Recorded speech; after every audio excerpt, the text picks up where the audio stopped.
Welcome to Dodgers Daily. Casey Porter here. So glad you decided to tune in. Fans, today we have a very, very, very special guest, a young man I've been trying to catch up with for about 2 years now. Ran away from us, went to the Angels for a while. Garrett McDaniels joins. Thank you so much. Glad to be here.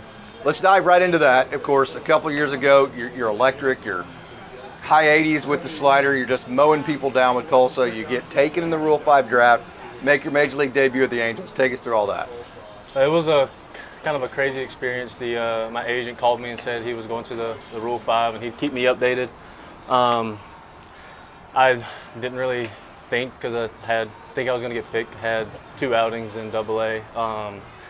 But yeah, whenever I got the call, I wasn't even watching the draft. But got the call from the agent, and I just remember like when he told me, I was like, I just put my hands on my head. I was like, I'm going to be a big leaguer. So. Yeah. Do you remember that last outing with the Dodgers before the Rule 5 in Wichita? Actually, it's with Tulsa. Yeah. Was that like the best outing you probably have ever thrown? I mean, yeah, stuff was electric. I would say that's the best that my slider and curveball was all year. But yeah, it was a special one. South Carolina Player of the Year, PD Academy. Am I saying that properly? Junior and senior year, you won state titles. Take us back to that experience. It was the first state championship in PD Academy history in baseball. Really? Yeah, we did congrats. We did it back to back. Junior year, the baseball and softball team won it, and then my senior year, baseball and softball came second. Nice. But yeah, it was the first time. Two-way player. Yes. Left-handed stick? Yes. Left-handed. So, I got to know the profile, offensive profile. Were we like a slap and Judy, or? Well, we tried to show off the pull side power a little bit, but no, it was mostly like backside on the ground or trying to find the gaps. So we could run a little bit then, right? I played center field if I wasn't pitching. Yeah, nice. So that helps you on the mound. They say pitchers aren't athletes. That's baloney, right? Yeah. Not true at all. Absolutely. So why did we choose to be a pitcher? Of course, you're left-handed. You could throw almost 100 miles an hour. That's probably a decision. But why did we choose to go pitching only? I mean, there was no way. I was struggling to hit 88 in high school, which coming from a small school, we didn't face high velocities very much. But there was no way I was going to make it at the collegiate level, much less professional level hitting. Yeah. I'm assuming you watched the College World Series this year. Oh, yeah.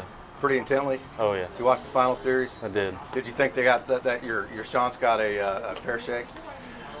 I mean, it was We're talking about Coastal Carolina, by the way. Talking about Coach Schnall, and I mean, I thought it was a little bit of baloney, but you'd run through a wall for that guy, wouldn't you? Oh yeah. Schnall, I love Schnall while I was there.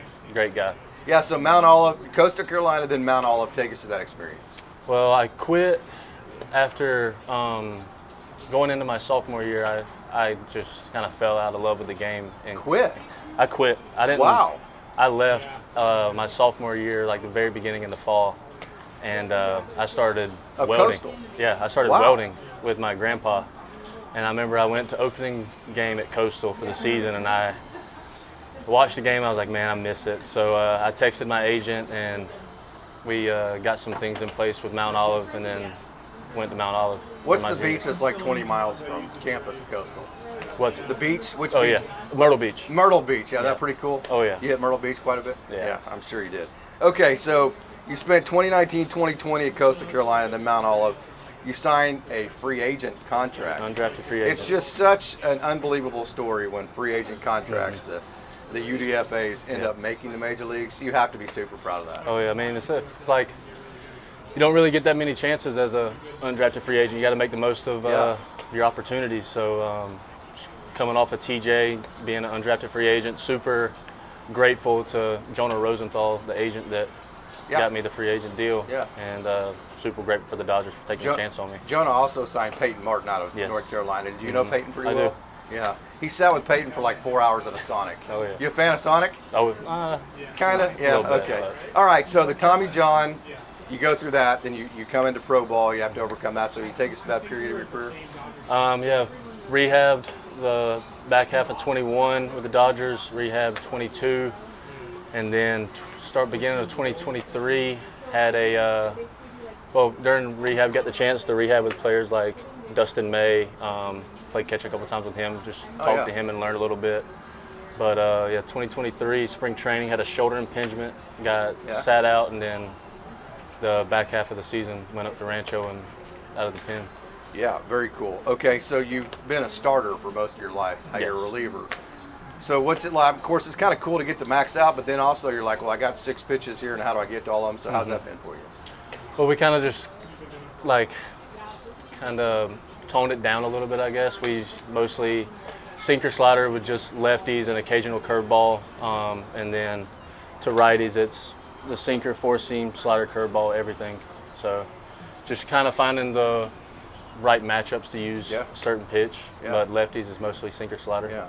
So do you feel like you're throwing as well now as you did whenever you left the Dodgers the first time? It's kind of getting back to the throw of what I had last year. Throws was a little bit different, so trying to get back to that. The slider is getting back to where it was last year. It was kind of getting a little depthy and a little slower. Yeah.